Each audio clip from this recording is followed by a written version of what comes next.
Всім добрий вечір.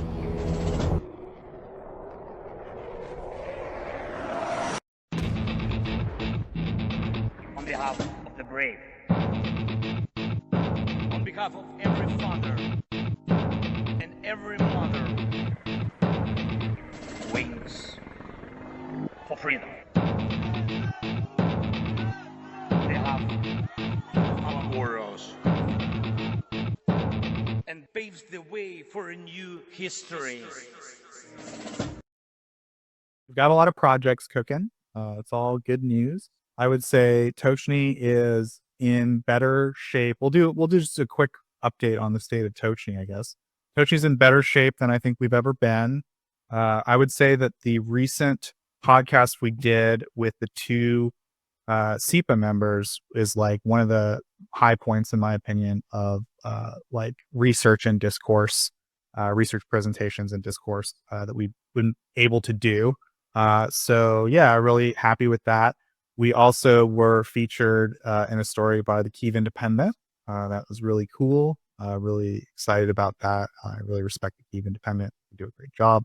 And we are doing our best to work with collaborations with certain Ukrainian organizations, or I shouldn't say collaborations, just like we want to have some interviews and talk to people in Ukrainian organizations that we respect a lot. We, in the past, have had the Wild Hornets on. You're welcome to check out any of those interviews. They're great guys. We really respect what they do so much. And there's certain other Ukrainian organizations we're interested in, working with. So yeah, I don't know. I think we have a lot of plans to expand Tochnyi. I think it's been going really well. We're, I think, doing a good job with our mission, which is to provide accurate, really in-depth research on Ukraine and on the Russian invasion. And we're trying to inform parties that I would say, like, we don't have 1 million people tune in every week, but the people, whenever we have guests on, they're always people I really respect. And we always ask, like, have you heard about us? Like, why did you agree to do this? And they're always like, yeah, we've heard of you. So that's one thing that I appreciate. We had Sean Penner on the other week. That was really great. We're doing our best to, I'd say, bring Tochnyi to the next level. And, big things coming. Not allowed to talk about specifics because Erland is a trained military officer and he'd probably resort to violence. So I can't say any more than that. But yeah, it's, good times. I'm happy with the way things are going. Do you feel the same way, Mr. Gao? Well, yeah, definitely. I mean, there's a lot of going on which we can't disclose right now because it, just talking intentions, blah blah blah. But if everything works out the way we want it to be in a couple of months, there will be great changes, good changes, and really happy about the direction where we are heading right now. I think everyone agrees, right? And yeah, it's a really great thing. One other thing, if you allow me to talk about it, Joseph, something about my project actually, not the Tochnyi project itself. So as some of you know, I'm not only active on my social media channels, like explaining German assistance, keeping track of everything. I'm also writing more or less very detailed news articles and explainer articles, basically about assistance, about certain things. And in the recent weeks, I've made some changes, improvements, I would say, on my project. I've made the decision to go bilingual, actually, because I don't think it actually affects a lot of people here, because not so many German speakers are here. But I'm not only providing my news in the future when I've done everything, not only in German, not only in English, but also in native German, in the hope to, connect to more German speakers which don't have a deep knowledge in English, and try to, gain more readers, basically. I just wanted to mention that briefly. I've already stated that on my, my second account, on my private account, but wanted to, highlight that on Tochnyi, also that there's a nice, interesting update for German speakers coming on my project, and just a lot of work translating like 95 published articles, each reading time 6-7 minutes, and the whole website will take me some days, but we have actually I know better than to cross my German overlords at Tochnyi, so I just say congratulations in German. What, wunderbar? I don't know. Wunderbar. Congratulations. I don't know. What's congratulations in German? Glückwunsch. Lecker. Yeah, nice. Yeah, thank you. We actually have received a couple of questions from our wonderful viewers. Let's see if we have something nice. Joseph, do you also have the possibility to go through the chat and look, or just I? Yeah, I did want to mention one thing before we go to questions. Even though we asked for them, blow them all day. We begged for them. Don't need them. We had 2 departures from the field of journalism this week, and I think they're kind of interesting. And it's like a tale of 2 journalists. I'm going to get your take and then Colby's take on the other. So Mr. Ropke is no longer with Bild, is that right? What? Julian Ropke. What? That's the first time I'm hearing it. Really? Yeah, like, huh? You have to explain that one to me, please. Where did you read that? I might have to send you a link. One of our colleagues, he said he's not working there anymore. Well, did you probably mean my message? I was talking about. It was I'm from Twitter. Sorry. Yeah. He only is going to post professional stuff on Twitter. He's not. Yeah, the like make a blog he's post. on- Yeah. What happened?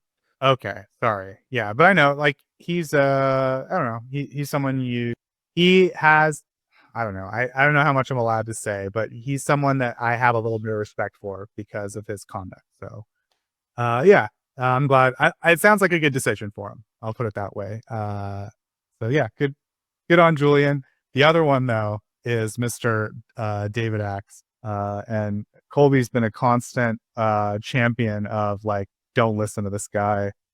He's been at Forbes for a while. He's a defense reporter, and I must admit that when I go through the news, there have been occasions where I've had a story and reported it, and it turned out to be wrong. It's David Axe. And so Colby, I think he's no longer working at Forbes. So I think it's probably a victory for defense journalism everywhere. I'm hoping they get someone a little bit more serious next time. Do you want to say anything about it, or do you now want to say? John said God is good, I think was John's comment. And Yeah, I didn't have anything to add to that. I just hit like and retweet. yeah. Yeah, so like, obviously nothing personal against the guy. Like, I'm sure he's just doing his job, but I personally have no personal axe to grind against the guy, but I know that I promoted stories that turned out to be not correct, and when I traced back the source, it turned out to be him. So yeah, anyway, cool. So we have our guest, Mr. Lorem Ipsum here. So Mr. Ipsum, welcome. Hi, coming through all right? I'm on my AirPods. I apologize. Hopefully the audio's okay. I think it's cool. So yeah, we just wanted to have you come in and talk a little bit about this European rearmament plan. And as far as the Europeans have said, it's $800 billion. And I think it's still a little unclear to a general audience, like, what is the mechanism for that, and how is Europe actually going to pay for all that? So we thought we'd bring you in just because you know quite a bit about the topics like this, and maybe give our audience a little bit of insight into like how European security is going to work for the next several years as they build a military. Yeah, it's an interesting topic because there's a lot of speculation and debate around these headline numbers, right? So like the 800 billion, I would personally, and I'm not a professional defense economist, but my assumption is I would probably take quite a bit on the over on that. I think it probably would be closer priced in dollars to something like 1.2, maybe 1 trillion, if you're looking at a comprehensive plan for what you need. And people can debate, okay, no, it will only be 6, it'd be 8, it'd be 1.2. how does that actually work? And so the most simple and straightforward way that could work is that the governments of Europe, and let's just say that includes Norway, Switzerland, UK, both non-NATO members and non-EU members, maybe Irish. I don't know what the Austrians plan to do. But say it's that, coalition of the European willing. Each government could coordinate what capabilities they're going to build out, how that would work into an integrated Europe-wide capability. And each government would then fund the development and the rearmament of those capabilities just through, their own budgets. That's the most simple way. That's also not going to happen. Very, very few states in Europe have the fiscal space to do that and maintain political support. Many countries, in order to do that in anything like a 5 to 10 year time frame, would have to have swinging cuts as well as a massive uptick in debt as a percentage of GDP, which risks both political support and the confidence in their economies. You need to be creative. The US could do this much more easily. You could issue special one-off bonds. I'm not saying it's a direct comparison, but think World War II, you did victory bonds in the US. Think the way that the British Empire funded its navy in the 17th century, the English Empire in the 17th century, essentially just by raising special one-off ship money from the City of London. US did it with victory bonds. You have to have special mechanisms, and it's a lot harder to do that in Europe, given their financial architecture. So just as the point of reference, 50% of all investable capital markets assets in the world are US dollar denominated. There's tons of people who have dollars and are looking for a place to put them to work, whether that's in the US Treasury market, corporate debt, corporate stocks, it's US mortgage securities, it's municipal bonds, it's even US real estate. Up until recently, the US had very few barriers to trade and to capital movement. That's changing, obviously, as we speak. There was always going to be a demand for new dollar-denominated debt that outstripped the demand you'd see for euro-denominated, yen-denominated, pound-denominated, et cetera. So they don't have that kind of ability to raise debt without incurring higher and higher interest rates that the U.S. does, even though the U.S. has very high national debt already. It can still raise that money fairly quickly and efficiently. The U.S. also has the financial institutions that are able to aid and abet national policy. The best example of that is look at what just happened with the two ports or port facilities on either side of the Panama Canal. BlackRock is the headline name. It's actually a consortium. BlackRock steps in and just gets that done for $20 billion. I was going to say there's very few. I can't think of a single European financial institution that would have the ability to do that. Not because they don't have $20 billion, they don't, but because they don't have the ability to put together that kind of syndicate based on the depth of the European capital markets. So it's that kind of ability, the ability to raise a large amount of money in a short period of time for defense contractors. And if you're Rheinmetall and you're being told, listen, there's going to be 400 billion euros worth of business from both the German government and other European governments over the next 5 years. You have to deliver at the end of 5 years, but you're not going to get paid up front because they don't have the cash yet. It'll be, you'll be paid over time. How does Rheinmetall go out and raise the capital they need to start those projects?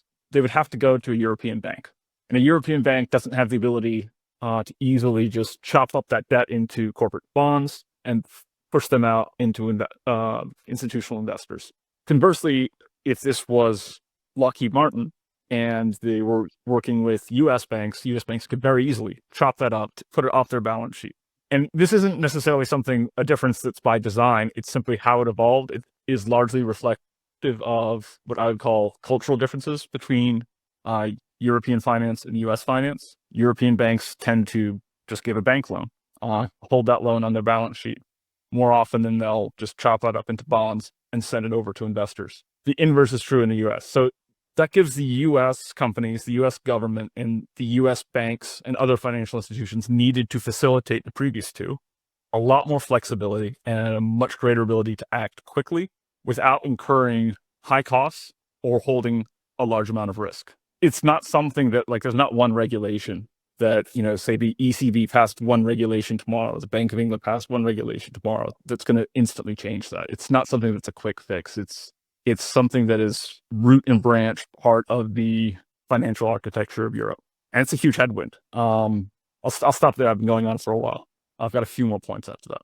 Does anyone on the panel have any questions? Chat, feel free, of course, if you have any questions to ask in chat. We'll ask them to our guest. I think so far made sense. So in terms of European financial institutions, they would work with the EU directly, as like as creditors, right? I mean, that's kind of how it would work, or right? What do you think? Will they be the underwriters in an ideal situation? So they wouldn't even necessarily hold a large amount of that risk on their books, but they would assume that risk and knowing they could then pass it on in different securities to institutional investors, sovereign wealth funds, pension funds, asset managers, people like that, insurance companies. One big advantage, this is also true, by the way, of Canada as it is of the US, are these large pension funds that are very, very comfortable investing in both public and private markets. So the famous ones, Ontario Teachers, California Public Employee Retirement System, Texas Teachers. There's the real innovation came in the 70s from pension funds in the Pacific Northwest, university endowments, large insurance and reinsurance companies. All these groups that are sitting on a huge pile of money and don't just simply hold that in US government debt.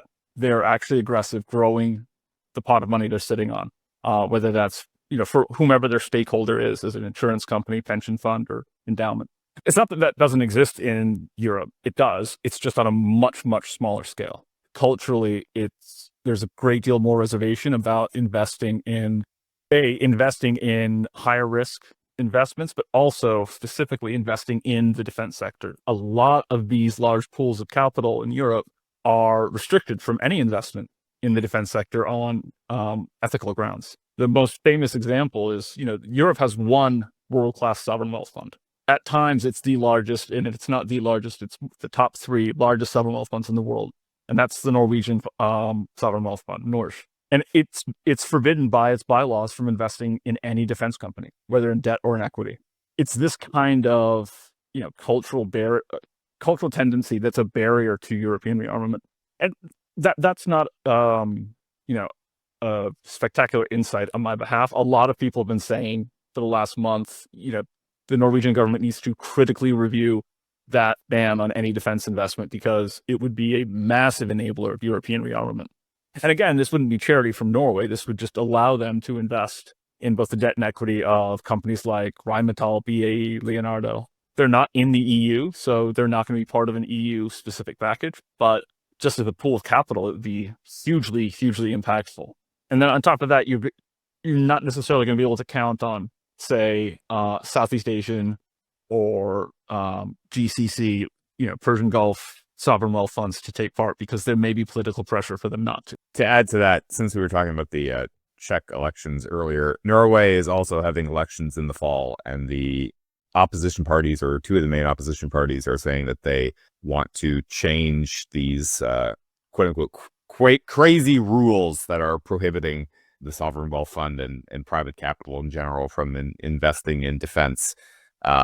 So because the current government is so far not been willing to make those changes, but the opposition is saying that they will do so if they get elected. So something to watch for in Norway, whether the current government decides that they want to change course on that, or if they maintain course, what the outcome of the election is, because the opposition is saying that they will make that policy change. And, and in terms of banks, another factor aside from just the tendency to hold debt rather than securitize it, which is very limiting and it increases your risk, is also just the poor shape of European banks in general. I can count on one hand the banks in Europe that could in any way compete on a global scale, and one is Swiss, one is Italian, one's British, two, well, 1.5 is British because one's technically half Chinese. And if you could potentially talk me into one of them being French. That anemic banking sector is a huge headwind, and that is something, although you won't be able to change the structure of the capital markets overnight or even in 5 years,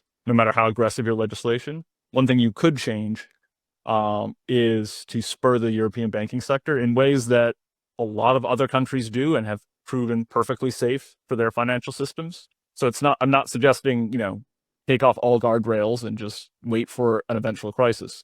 I'm saying make your banking systems and your regulations look more like those of the United States, Canada, Japan, Australia. These are not economies that are vastly different from Europe's. It's not like I'm saying adopt the Chinese banking model or just, some extreme version of the US banking model. Small, but very targeted changes. One example would be ending ring fencing in the UK, which helps no one and actually increases risk to the domestic economy. Allow mergers. So allow UniCredit to complete its merger of Commerzbank in Germany, even though that will grate on certain German regulators' feelings. These are the kind of things, the low-hanging fruit that you could make a big difference on really quickly. Yeah, thank you very much. You said once before that you have some points more to talk about. People were actually, Mark, for example, was actually saying, Lorem should keep going. So if you have any more to talk about, please go ahead. Yeah, I appreciate this. So one was just the low-hanging fruit in terms of what Europe could do to make its banks more effective in what's going to be a huge fiscal tidal wave of rearmament.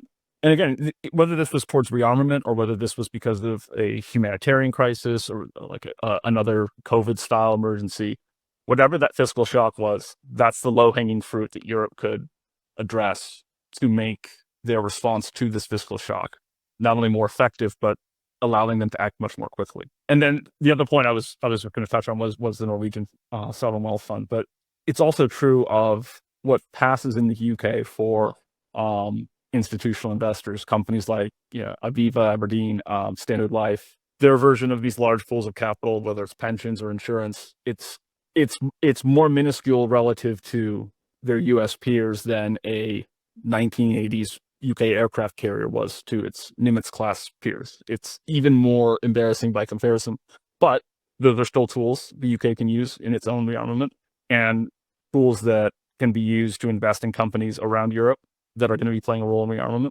So taking out those kind of restrictions, taking off the restrictions on what percentages of debt and equity they can hold, and incentivizing them to stop simply holding on to short-term local national debt, that's not the key issue. There's much better uses of that capital. There's a fairly robust market, believe it or not, for whether it's bunds, gilts, French debt, even Italian debt. I didn't mean that as shade toward the Italians, just historically there's not been as much demand for Italian debt as its northern peers. And then the other point is just that I'm blanking on what the other point is. Give me a second. Just longer term, that companies that are part of this rearmament program need to be able to monetize the risk they're taking with potential future sales, which means working with Canada, working with Australia, with New Zealand. It's probably also going to mean working with people who we don't have the most trust or best relations with.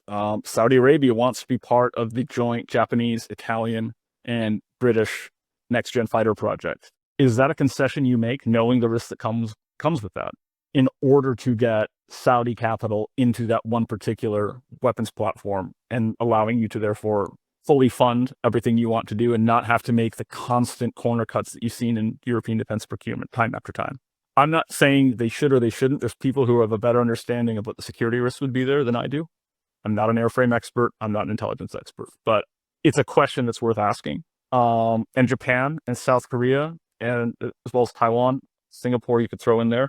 Huge pools of capital in those countries. Japanese life insurance companies have assets under management larger than some European countries' GDP. And this capital traditionally hasn't been deployed outside of Japan as freely as it would be in other countries, where they're much more happy to deploy capital overseas. Obviously, Singapore's sovereign wealth funds like GIC and Temasek invest overwhelmingly outside of Singapore. Saudi Arabia, overwhelmingly outside of Saudi Arabia. Same for UAE. Japan tends to focus much more domestically. So that's a diplomatic initiative because Japan's security is at stake too. And they're also going to be looking at some form of rearmament. So it's not just working intra-Europeanly, but also with, a broader coalition of the willing on a case-by-case basis. That doesn't mean that someone has to sign up to be your security partner or that they're going to have a mutual, collective security agreement or that they're going to provide arms for Ukraine.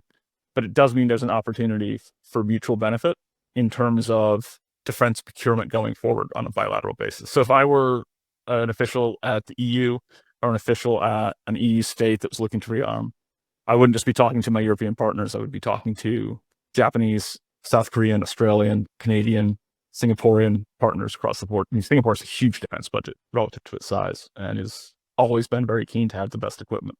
So that would be that's something you don't hear a ton about. And that would be the one point I'd raise that I don't hear being raised very often. Well, thank you very much, Lorem, for the very detailed and interesting report. Do you have anything more to talk about, or we should switch to questions? We should let's switch to questions. I can take a couple, and then unfortunately I have to leave to get on a train. Oh, all right. Yeah. So the first question comes from Kellen Dunn. Can Canadian banks help EU defense contractors raise funds in the same way as the US? They could absolutely help Canadian rearmament if there's going to be coordination. Not Canadian rearmament, Canadian non-US procurement options. I would put it that way. And Canadian banks can certainly offer access to Canadian investors, to clients all around the world. And like I said, Canada, you wouldn't think it has some of the best large investors in the world, and it's mainly due to their pension system. I would say second only to the US in terms of G10 economies, in terms of the width and depth of their large public pension plans and their willingness to be aggressive. So I think absolutely that's something. If I were an executive at Leonardo and I was looking to raise money, I wanted to raise long-term, fairly cheap debt with a specific targeted at a specific platform. I would talk to any Canadian bank who would take my call, and I would do the same for Japanese banks. The problem is that Canadian investors are very much in on ESG as well, same as the European banks. Starting to shift a little bit on the private sector side, on the banks themselves, but all those public sector institutional investors like the teachers funds and public employees, CPPIB, they're all still very heavy into ESG. So I don't know offhand if they have formal rules against investing in defense, but I wouldn't hold my breath on that happening. And in general, defense is just not seen as a good investment in Canada because the government has no interest in it. So they're just not seen as something that's going to generate good ROI. Yeah, I don't know necessarily if they would invest in Canadian defense ventures, but if you had a good credit, so Rheinmetall, I mean, that's good credit right there, and you're willing to offer a fairly competitive yield, barring any ESG restrictions. Like, I'm not saying that they would go all in. I could see it making its way into a European fixed income portfolio. CPPIB, I know was in on. I'm blanking out on which deal, so I know they had some flexibility, but it is rich that they do get up on their high horse when almost all of their assets under management come from Albertan oil or natural gas or potash. The same way the Norwegian sovereign wealth fund's entirely built off of North Sea oil and gas. So it does get stick in my craw. Okay, thank you. And then last but not least, we have two questions from Mitch. European banks need to divest themselves of some huge current investments to roll into rearmament. Are there any feasible for that with help? And then he followed up with the questions, do they hold a lot of Canadian land currently, for example, like farmland? I do not know the answer on the second question about Canadian land holdings. The only time I've ever really looked at that as a global sector was to debunk Robert F. Kennedy Jr.'s claim that BlackRock owned most Ukrainian land. That's the only time I've looked into actual land ownership rather than like commercial real estate ownership. So I'm not qualified to answer that part. In terms of European banks, if let's just take Société Générale in France or BNP Paribas, Credit Lyonnais, and you look at their balance sheet, they're holding large illiquid loans to primarily French corporates. So say EADS, Groupe Danone, LVMH, Total, large blue chip French corporates. They're not just raising money for those companies by underwriting a bond offering to investors. They're just holding it on their balance sheet. It's the equivalent of, if I loan you $10, well, that $10 is just sitting, that $10 that you owe me back is just sitting there in my account book. And I don't have any flexibility. But if I loaned you $10 by collecting $1 from 10 of my friends and saying, I'll handle it when he pays you back, well, then I still have the $10 in my pocket to go and spend on something else. And I can just take a fee for coordinating that loan to you. And so the second example is what American banks do, the securitization. The first example is what European banks do. So if they want to have the space to raise a bunch of money really quickly, they're going to need to securitize some of those loans or sell them, move them off their balance sheets in some way. And, it's an inefficient way to run a financial system. And nothing new. People have been factoring European regulators on this for years. And they're hardly unique. African banks, famously, all they would do is they'd get deposits and they'd use those deposits to buy government debt. And they would just hold it. And that's not generating any economic activity in the country. And governments would pound the table saying, would you please loan to small businesses? Would you please help people buy houses instead of just buying our government debt? But it was more efficient for them to do that, so that's what they did. So there's lots of banking systems around the world that are anemic or sclerotic in this way. And it's not new, but that would be the challenge for rearmament is getting that culture shift, allowing them to be more nimble and more competitive. Incidentally, it's also a lot less risky if you do it that way. If Groupe Danone were to go under, you would have a massive crisis of confidence at Credit Lyonnais or SocGen or BNP Paribas. I'm definitely a dumb when it comes to like macroeconomics, but I mean, to me, it sort of sounds like you're saying it's a matter of like integrating European security costs and activity into like the broader economic fabric of like European economics. In other words, like securitizing it will sort of disperse it into the economic system and absorb the shock of this huge cost, right? Yeah, exactly. And it will, you're exactly, you're dispersing the shock. But your comment reminded me of what the other comment I wanted to make before that I forgot, which is the best thing Europe to do, it's not going to happen. And people have been saying this for decades, is issue European debts, have Eurozone issue collective euro-denominated debt. And then you can have the ECB along with the European Commission, you can form another triad of powers to decide exactly how that's dispersed and how it's used. But that would allow other nations to take advantage of Germany's credit, right? It would be weaponizing Germany's credit rating and Holland's credit rating. And it would allow countries, if I'm being honest, even Spain's getting a lot better, but it would allow those countries with a poor credit rating who'd have to borrow at higher interest rates to borrow at the interest rate of those countries who have much better credit ratings, much more credit worthiness and lower yields. That's been a toxic thing because that's an implicit transfer, right? From rich states to poor states, from frugal states to spendthrift states. And it was a huge deal in 2011 with the Euro crisis. It never ended up happening, but it would be very effective if the political will was there. And sometimes it takes an existential threat to get something like that done. Well, sir, you have a train to catch. We don't want to keep you, but if you had any closing thoughts, you're welcome to. Thanks for coming on. We appreciate it. You're welcome back anytime. You got something to say. So yeah. Thanks, guys. I really appreciate it. I'm glad I was able to find some people who wanted to hear about my personal hobby horse of European finance for reconstruction. It's good talking to you guys. I'll see you. Yeah, fine. Always good to hear from Mr. Ipsum. We'll try to have him back on if chat. Get the shout out to or give it up for Lorem Ipsum. Just a couple things. The first thing is, of course, please hit the like button. Please hit the subscribe button. It really helps us out. We thank everyone for spreading the word about Tochnyi. You guys do a great job promoting us and everything. I don't know. We have a really dedicated fan base, or whatever you want to call you guys, supporters, and we really appreciate that. So thanks so much. Thanks for tuning in. Thanks to our panel. Thanks to my boss, Mr. Bossy Gao over there. Thanks to Colby for always coming in and helping out. We really appreciate his insights and analysis. Colby, you have any articles coming out, do you? I should ask you with all that dead air we had. There's always a bunch of different stuff in the pipeline that I want to call out right now, but just always stay on Twitter. They'll be posted there when they do go up. Check out Colby's Twitter. It's good information and about what he publishes, and he publishes good stuff. Not all of it's a good portion of it is. So it's definitely worth checking out in Ukraine issues. Okay, so yeah, go ahead and wrap up. Mr. Gao, if you could you please pull up the army exchange vote for Mr. I don't think they can type that in, my friend. But nah, it's easy, man. That takes 2 seconds.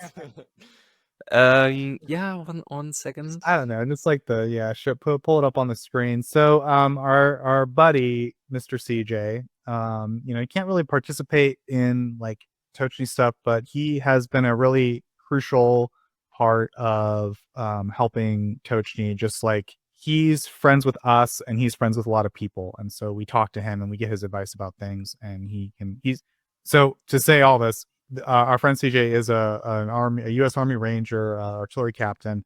He works real hard to try to bring the lessons of what's going on in Ukraine to the U.S. military, and I don't know, just a great guy. He's been a good guy to Tochnyi. He's been a good guy to Ukraine. He's trained with Ukrainians, and he's up against the Cookie aircraft carrier guy. You guys know who I'm talking about. You either do. If you know, you know. If not, but this man is a media machine. It's a real David versus Goliath situation. CJ is pulling ahead, but you know it's always good to make sure that there's no shenanigans towards the end. So yeah, just I don't know. Tochnyi, it's like newspapers endorsing a candidate in an election. Tochnyi is officially endorsing casual arty fan in the Army Leader Exchange March Masters Final Showdown. Please, if you could, vote for our good friend CJ. I think there's also other social media you can vote on. Is that right, Mr. Gao? Yeah, so there was the opportunity to vote on LinkedIn.